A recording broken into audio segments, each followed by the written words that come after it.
Zorath sat inside his silver ship, staring at the blue planet below, Earth.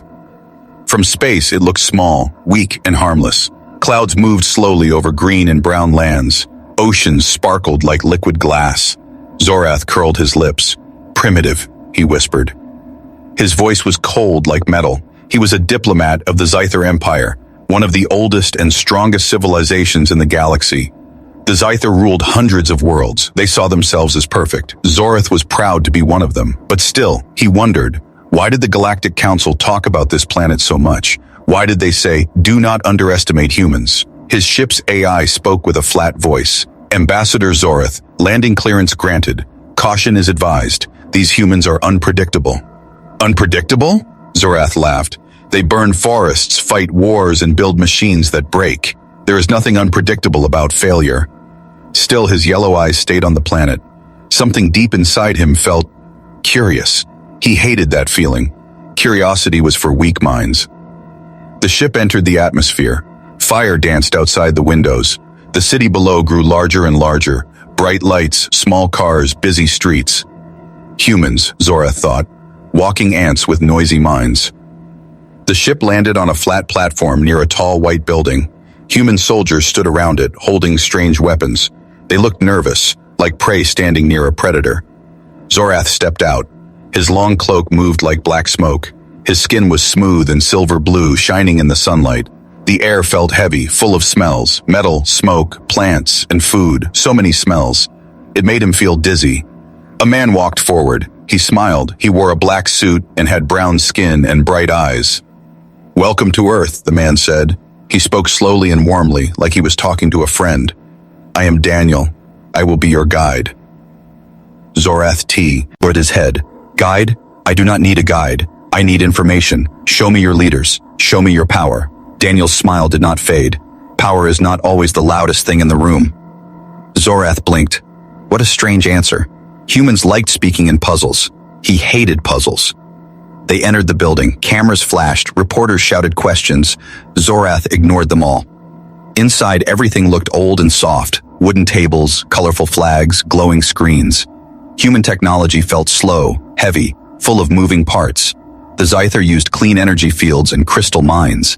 These humans still used wires. Wires. "Your machines are inefficient," Zorath said. Daniel just smiled. "Maybe, but they work. And they work because humans build them together." Zorath almost laughed. "Together? Cooperation is weakness. Order comes from fear." Daniel looked at him with calm eyes. "We do not fear each other. We trust each other." Trust. The word felt strange on Zorath's tongue. They walked through a long hallway with glass walls. Outside, the human city stretched to the horizon. Tiny cars moved like colorful insects. People filled the streets. Some shouted, some laughed, some ran, some helped each other cross the road. Zorath stopped. He watched a group of humans lifting a broken cart together. They were smiling as they worked. Nobody ordered them. Nobody feared punishment. Zorath felt something he could not name. He quickly turned away. "Are you impressed?" Daniel asked gently. "No," Zorath said quickly. "They are chaotic. They follow emotion, not logic." Daniel said nothing, but his smile grew. Later, they entered a quiet meeting room. The walls were lined with books, real paper books. Zorath picked one up, confused. "You keep your history in plant skins?" he asked. Daniel laughed softly. "We keep our history where anyone can read it. Stories are part of being man." Zorath frowned. Stories, emotions, laughter, trust. This planet was full of strange ideas. He would collect them like samples and throw them away later. He opened his log device. A cold blue light floated above his wrist. Zorath's log, Entry 1. The humans are primitive. Their technology is soft. Their minds are messy. I see no threat. I will continue my study. His finger hovered over the send button, but he stopped. Outside the window, the sun was setting. Golden light washed across the city. The buildings glowed. Humans moved through the streets like streams of color. Zorath stared without blinking. Something about this world felt alive. His AI spoke again.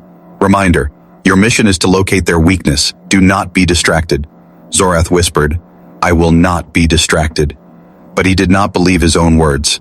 That night, Daniel gave him a small metal badge with the Earth flag. "A gift," Daniel said, "to welcome you. Zorath almost refused. Scyther never accepted gifts. But something in Daniel's eyes stopped him. He took the badge. It felt warm from human hands. Strange, Zorath said quietly. You give things without asking for anything back. Daniel smiled. That is what friends do. Zorath stared at him. Friends. Another strange word. He turned away before Daniel could see the confusion in his eyes. As they walked out under the dark sky, Zorath looked up at the stars. His own empire was somewhere out there, cold, perfect, and empty. He closed his fingers around the warm little badge. He did not know why, but it made his chest feel heavy. Zorath stood in front of the glass window of his guest room, staring at the human city below. Morning light touched the rooftops. Thin smoke rose from factories. Cars moved like glowing insects along black roads. Humans were awake again, running, working, shouting. Zorath muttered, endless noise. He placed the small Earth flag badge on the table. It still felt warm in his memory. He didn't like that. Warmth was dangerous. Warmth made weak minds. His ship's AI buzz, Zed in his ear. Mission reminder, find their weakness. Report back in 5 cycles. Zorath closed his eyes. I will. I must. He pressed his hands behind his back and walked out. Daniel waited for him at the building's main gate. He wore a light blue suit and dark glasses. He smiled like always. Good morning, Ambassador Zorath. Ready to see our city? I am ready to see your flaws, Zorath said. Daniel laughed. Then you will see many things, but maybe you will also see our strength. Zorath's eyes narrowed. Humans always spoke like riddles. It annoyed him. They stepped into a human ground vehicle. It hummed to life. Zorath sat stiffly, like the seat might bite him. He hated the smell of leather and oil. In the Zythar Empire, vehicles floated silently on pure light. This machine rattled like an old bone. Outside, the city rushed past. Billboards flashed. Vendors shouted. People hurried along the streets. Some smiled. Some argued. Some danced to music from small speakers. Chaos. Pure chaos. Your species wastes energy on pointless noise, Zorath said. Daniel smiled. We call it life. The car stopped at a giant human market. Rows of stalls stretched in every direction. Colorful fruits, metal tools, strange clothing, glowing screens, all mixed together like stars in a broken sky. Zorath stepped out slowly, scanning the crowd. Humans everywhere, talking, laughing, bargaining. No order, no fear, no control. A child ran past and almost touched Zorath's cloak. He pulled it away quickly, like the child was toxic. Do not let them touch me, Zorath hissed. They are not dangerous, Daniel said gently. They are unpredictable. That is worse. They walked deeper into the market. Zorath's sharp eyes caught everything. Small hands passing coins, eyes shining with excitement, strangers helping strangers carry heavy boxes. He saw an old woman give food to a hunger. White dog. He saw a young boy give his toy to a crying baby. Zorath's mind whispered, why would they give away what they can keep? He pushed the thought away. Kindness was weakness. He raised his voice. This chaos cannot survive the stars. Your kind will break. Daniel only smiled. Maybe, but we break and we build again. That is what makes us human. Zorath stayed silent. Something in those words burned in his chest like small fire. Suddenly, a loud crash shook the street. Everyone turned. A tall wooden sign had fallen from a shop roof. It lay across the road. A small human was trapped under it, crying. Before Zorath could move, 3 humans ran forward. They didn't speak, they didn't think, they just lifted the heavy wood together. The child crawled out, the crowd cheered, someone hugged the crying child. Zorath watched, frozen. No command, no fear, no reward, they just acted. He whispered to himself, they risked themselves for a child that is not theirs. Daniel heard him. Yes, that is normal here. Normal? Zorath said sharply. On Zythar, we do not risk ourselves for others. Only the strong survive. Daniel looked at him. Maybe strength means something different here. They left the market and entered a human museum. Inside were strange machines, old spacesuits, and photos of rockets. Zorath laughed. Your first rocket used fire and metal tubes. Crude. You barely escaped your planet. Daniel touched the photo. Yes, but we escaped. We looked at the sky and said, we will go. And we went. Zorath stopped laughing. There was pride in Daniel's voice. Real pride. Zorath felt it like a sharp stone inside his chest. Hours passed. The sun began to sink. They stood on a tall tower roof. The whole city glowed below them. Lights turned on like stars on the ground. Zorath's cloak danced in the wind. They are loud, disordered, illogical, he said softly. Daniel looked at the city and smiled. Yes, and still, they move forward. Zorath turned to him. Why do you smile at everything? Because I love this world, Daniel said. Then with all its flaws. Zorath said nothing.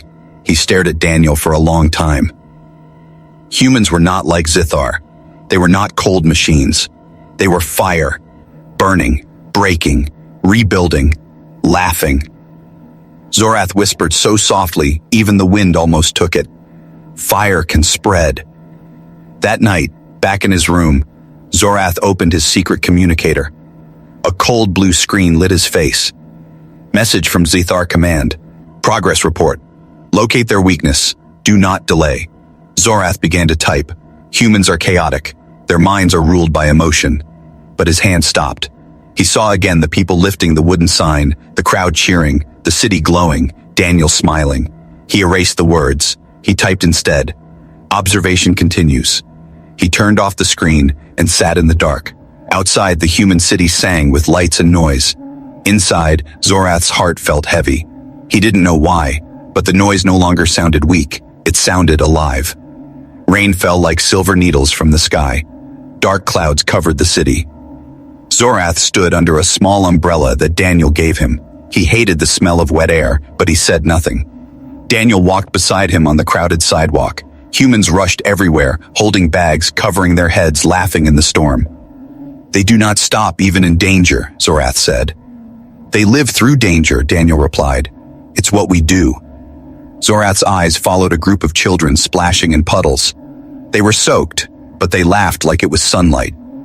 Foolish, but curious. They stopped in front of a tall glass building. This is the Horizon Tower, Daniel said.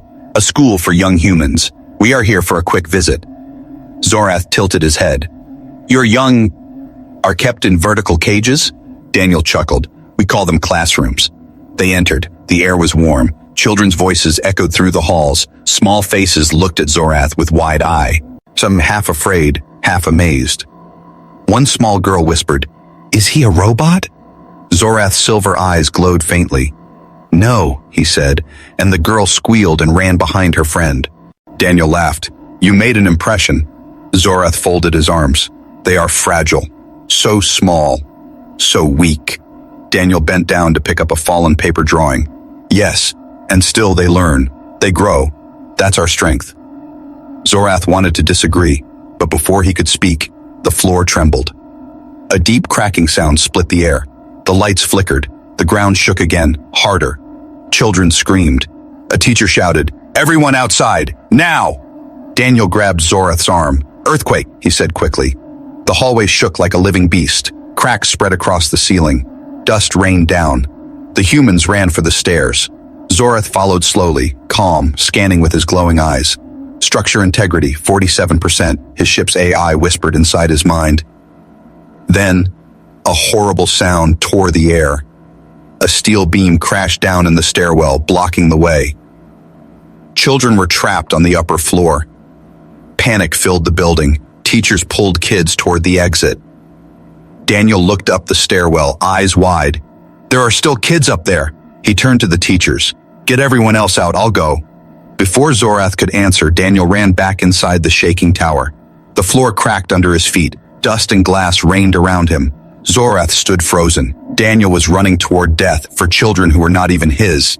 The ship AI hissed, Do not risk yourself. Mission priority, observation only. Zorath's chest felt like it was on fire. He whispered, He will die. Then he moved. Zorath's cloak split into glowing strands. His boots slammed the floor with silent power. He shot upward through the broken stairwell like silver lightning. Dust blinded everything. The roof groaned above. He found Daniel pushing at a stuck classroom door. Inside, 6 small humans cried. Move, Zorath said coldly. Daniel jumped back in shock. Zorath pressed his hand to the Door. A sharp blue flash exploded from his palm, metal melted. The door fell open. Daniel rushed in, pulling the children out. The ceiling cracked again. Huge pieces of stone fell. Zorath raised his arm. A curved energy shield unfolded from his wrist, glowing like a blue sun. Rubble crashed against it and broke into dust. Children stared with wide eyes. "Run!" Zorath commanded. His voice was iron. They ran down the stairs as the tower shook. Daniel carried 2 children. Zorath carried none, but his shield stayed behind them, blocking falling beams, breaking fire, holding back the building like a silent wall. They burst out into the street just as the tower groaned and collapsed behind them. A cloud of dust exploded into the sky. People screamed, then cheered. The children were safe. Daniel put them down gently. His face was pale and shaking. Zorath's cloak was torn. His arms were glowing with leftover energy. He quickly turned off the shield before the humans could see too much. Reporters rushed forward. Cameras flashed. "Daniel saves children from collapsing tower," they shouted. Daniel tried to speak, but his voice shook. Zorath stood behind him, silent like stone. He said nothing about the shield, nothing about his help. Humans surrounded Daniel, hugging him, thanking him. They called him a hero. Zorath watched. He remembered the moment Daniel ran back into danger without thinking. No command, no reward, just heart. Something twisted inside Zorath's chest. It felt strange, heavy. His ship AI whispered in his ear, "Warning, emotional interference detected. Focus on mission."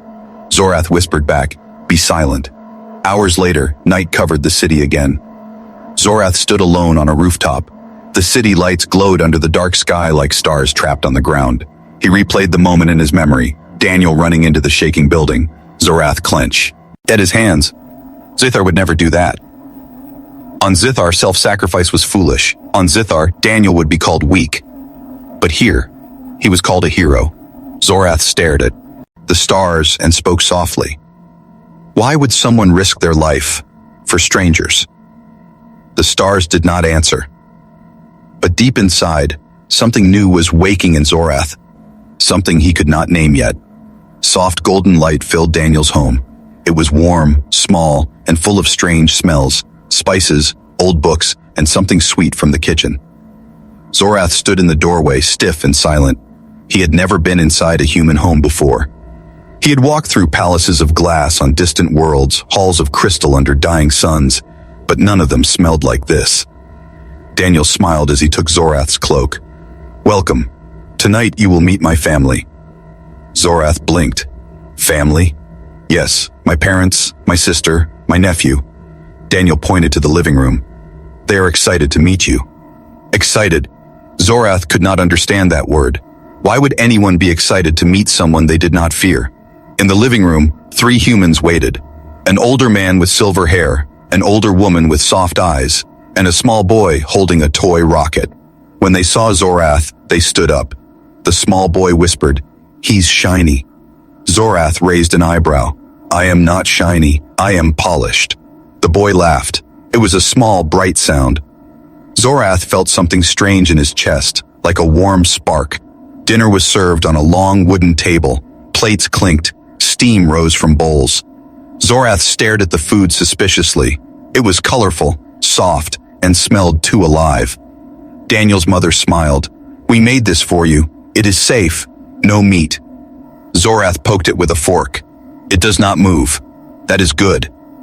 Everyone laughed gently. Zorath did not understand why they were laughing, but it did not sound cruel. It sounded happy. He tasted the food. It was warm, sweet, soft. He hated how much he liked it. As they ate, they talked. They did not talk about war or power or orders. They talked about school and music, and how the rain sounded at night. Zorath listened silently. On Zythar, silence was a weapon. Here, silence was just peaceful. Daniel's father asked, "Do you have family, Zorath?" Zorath froze. The word echoed like a hollow bell in his mind. Zythar do not have family. We are raised by the Empire. We compete. We conquer. The strongest survive. The table went quiet for a moment. Then Daniel's mother said softly, "That sounds lonely." Zorath looked at her. No one had ever said that word to him before.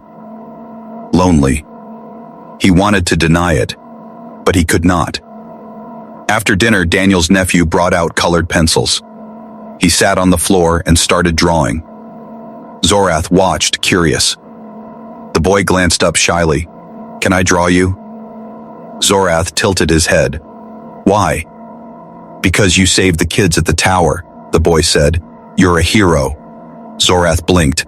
"I am not a hero. I simply prevented structural collapse." The boy giggled. "You're still a hero." He began drawing, a tall silver figure with glowing eyes and a big blue shield. Then he showed it to Zorath. Zorath stared at the drawing. It was crooked and messy.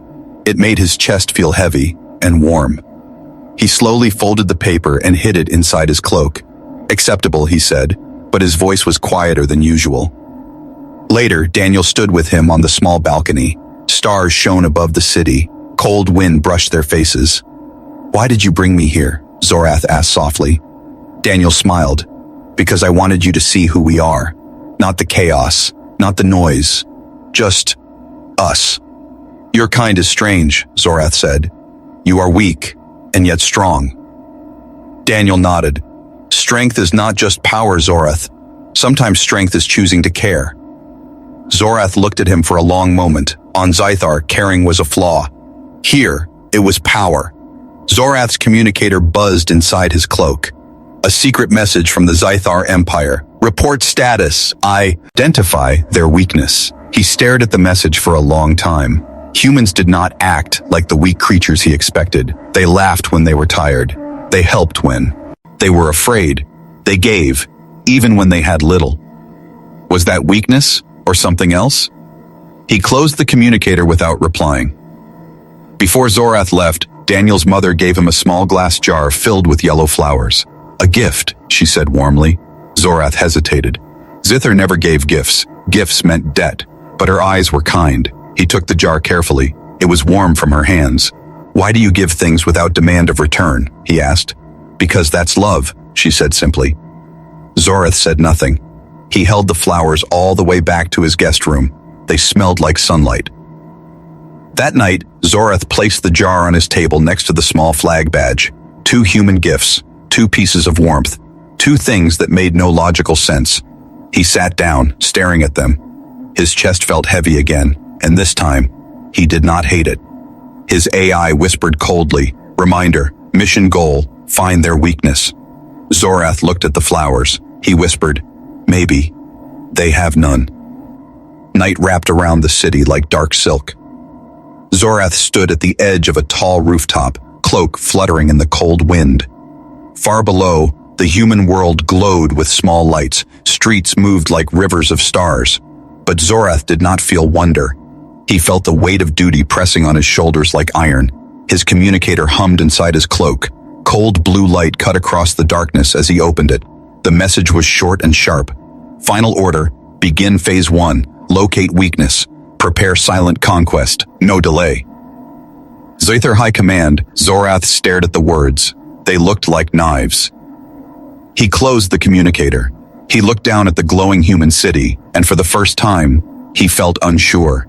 He returned to his guest room and locked the door. The small jar of yellow flowers still sat on the table. The Earth flag badge lay beside it. They looked harmless. They looked soft.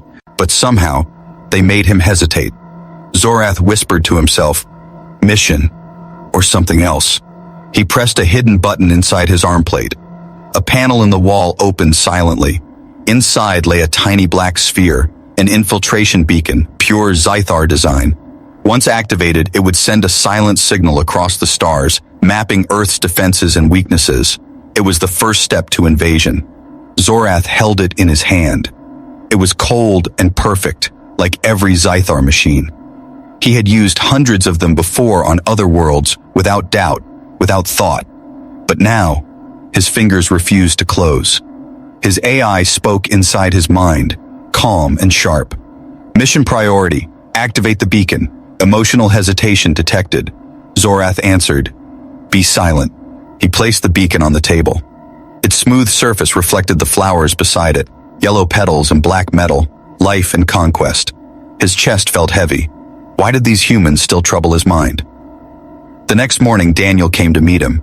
He was cheerful, holding 2 cups of hot coffee. "Good morning, Zorath. Big day today. We'll visit the Global Research Center." Zorath nodded slowly. "Research? Weapons?" Daniel laughed. "No, medicine. We're trying to cure diseases." Zorath blinked. "You fight tiny enemies instead of each other?"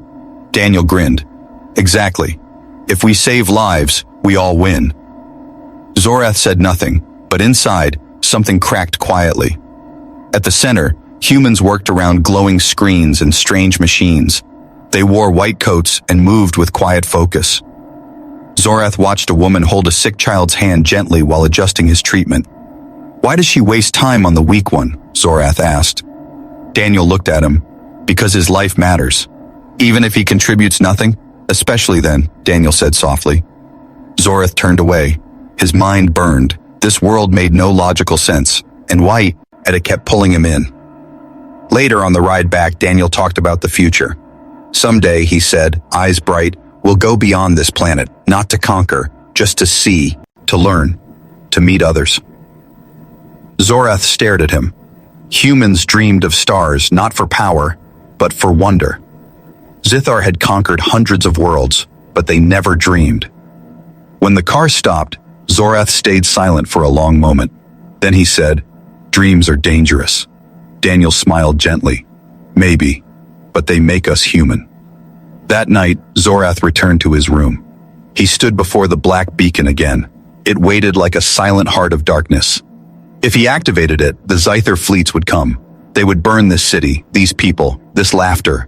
They would erase the flowers and the warmth and Daniel's smile. That was the mission. That was his duty. Zorath picked up the beacon. It felt colder than before. His AI spoke again. "Reminder, you are Zithar. Emotions are weakness. Complete the mission."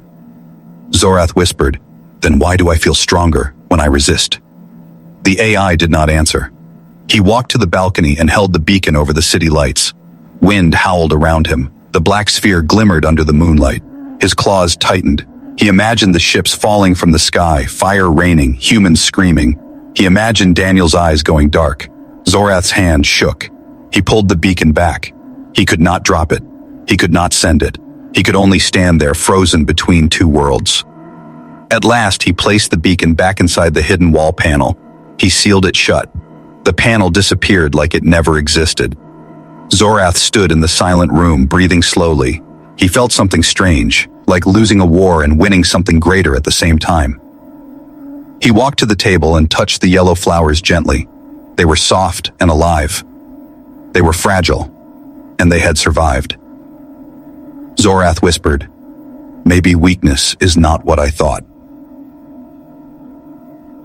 Dark clouds swallowed the stars that night. The city slept under a quiet sky, unaware of the storm-coming fee. Ram's space. Zorath stood alone on the balcony, staring at the heavens.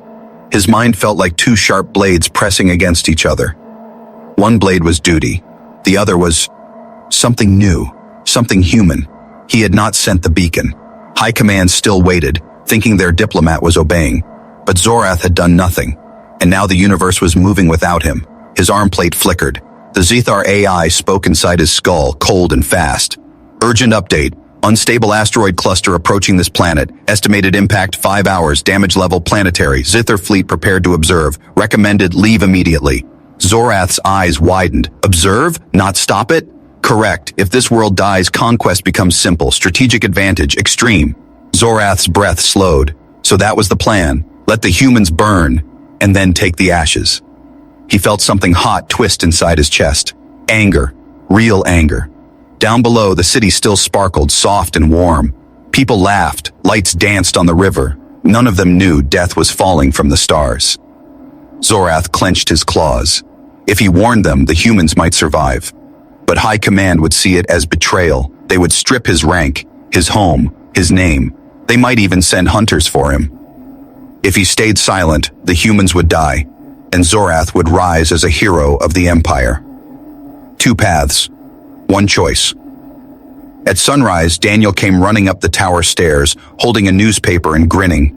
"Zorath, you won't believe this. We got clearance to show you the space observatory tonight. The best view of the stars you'll ever see." Zorath forced his face still. Stars, Daniel laughed. Yeah, maybe you'll even show us your home star one day. Zorath looked at him for a long time. Daniel's eyes were full of hope, and Zorath felt his throat tighten. He said only, perhaps. Hours passed like smoke. Zorath walked through the city silently while humans hurried with their daily lives, buying food, playing music, talking about love. They had no idea that fire was coming from above. Every sound felt sharper, every laugh felt fragile. Zorath imagined them breaking, and something inside him screamed. He stopped at a small street shop. Children were drawing stars with colored chalk on the ground. One girl smiled and held up a drawing. Look, alien mister, this is Earth, and this is space. Zorath stared at the tiny chalk Earth. So small, so full of dreams. He could not let it burn. He went back to the tower and opened the secret panel. The black beacon lay inside, cold as death. It could call the Zithar fleet, or he could change its signal. If he reprogrammed it, he could send a warning instead, a pulse strong enough to knock the asteroid cluster off course. But doing so would expose his location and his rebellion. Zithar Command would know. The AI whispered, "Mission priority, survival of Zorath. Warning signal will be seen as treason." Zorath whispered back, "So be it." His claws danced over the alien controls. Symbols glowed red, then green, then white. The beacon began to hum. Power filled the room like invisible thunder. At the same time, his arm plate screamed, "Warning, transmission detected. Zithar Command is watching." Zorath ignored it. He pushed the last sequence. Light burst from the beacon like a silent star. Far above, beyond clouds and sky, the pulse roared through the void. Minutes crawled by. Zorath stood frozen, staring at the sky. Then, his arm plate blinked. Asteroid cluster shift detected. New trajectory, bypassing planet, impact cancelled. He exhaled slowly. The humans were safe. But another message appeared instantly. Zithar High Command. Zorath has broken directive. Status, traitor. Hunter squad launching. Zorath closed his eyes. The choice was made. There was no way back. That night, the city celebrated without knowing. Stars sparkled clear again. People danced in the streets. Children pointed at the safe sky. Daniel found Zorath standing alone on the balcony. "Beautiful, right?" Daniel said. Zorath looked at him quietly. "Yes, beautiful." "You look tired," Daniel said. "Long day?" Zorath only nodded. He wanted to say, "I saved your world," but he said nothing. Inside, he felt both heavy and free. He had lost his empire, but gained something he did not yet understand. High above, hidden ships of the Zithar moved silently, their eyes turning toward Earth. Hunters were coming. Zorath watched the stars. He whispered, "Let them come." The wind carried his words away, soft as smoke. Below, the human city glowed like a beating heart in the darkness. The stars above the city were quiet, too quiet. Zorath stood on the tallest tower, eyes fixed on the night sky. His claws gripped the cold metal railing. He could feel them coming, Zithar hunters, his own kind, his own people. They were close now. Wind whipped his cloak around him. The human city slept, glowing softly below. They didn't know that death was sliding toward them from the black sea of space. His arm plate blinked red. Incoming Zithar hunter ships, 6. Time to contact, 18 minutes. Zorath's chest felt heavy. He had saved the humans from the asteroids. But now, his own empire would destroy them, and him. The AI spoke inside his head, cold and smooth. Protocol. Escape. Evacuate immediately. No chance of victory. Zorath whispered, "I will not run. They are stronger. Then I will be stronger." He turned and walked down through the silent tower. He entered his room. The yellow flowers were still alive on the table. The tiny Earth flag badge lay beside them. He picked it up and pinned it to his cloak. It felt strange, like carrying the heart of this planet. Zorath spoke softly, "If I fall, they must live." His eyes glowed with cold blue fire. Far above, 6 black hunter ships sliced through space like knives. Each was built for one purpose, to kill traitors. They carried plasma spears and void bombs. They also carried memories of Zorath. They had trained under him. Now they were coming to erase him. Daniel found Zorath on the roof minutes later. He looked worried. "Zorath, what's going on? You look different." Zorath stared at the sky. "Danger is coming." "From where?" "From the place I used to call home." Daniel frowned. Do we need to warn people? Zorath shook his head slowly. No, they would not understand, and there is no time. Daniel stepped closer. Then what are you going to do? Zorath looked at him with cold, glowing eyes. Fight! The first hunter ship broke through the clouds with a scream of fire.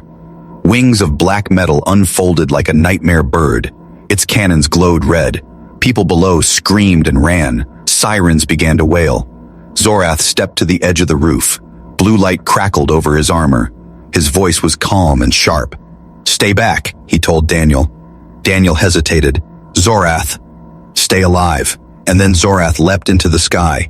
Air exploded behind him as he shot upward like lightning. The hunter ship fired plasma spears. Zorath spun through them, moving faster than human eyes could follow. He slammed into the ship's side, claws tearing through metal. The ship howled. Zorath ripped out its power core. It fell in flames into the dark ocean. The other 5 hunters came down like falling stars. They circled him, voices echoing from their ships. Zorath of Zithar, you betrayed the High Command. Your honor is erased. Your name is void. Prepare to die. Zorath's voice was cold and steady.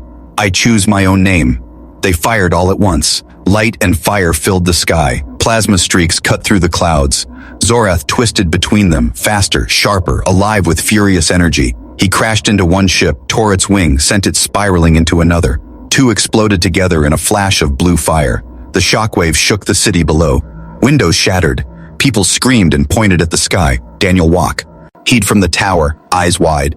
Come on, Zorath, he whispered. Come on. 3 ships remained. They surrounded him, forming a burning triangle. Energy nets snapped around him like glowing chains. Zorath roared, a sound not human, not machine, but ancient and alive.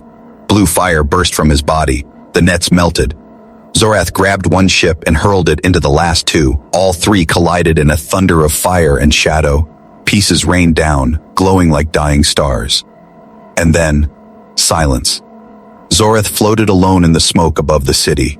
His armor was cracked, his energy was fading, but the hunters were gone. He slowly descended, landing on the tower roof like a broken comet. Daniel ran to him. Zorath, are you alive? Zorath's eyes flickered, dim but burning. Yes. You saved everyone. Zorath looked out at the city lights. Children were crying and laughing below. Humans were hugging each other, safe. I had to, Zorath said simply. The AI spoke weakly inside his mind. Connection to High Command lost. Status exiled. Zorath smiled faintly. Good. He looked at Daniel. I am not Zithar now, he said quietly. I am something else. Daniel smiled back, eyes bright. Maybe you're a little human now. Zorath looked at the stars. For the first time in his long life, they did not look cold.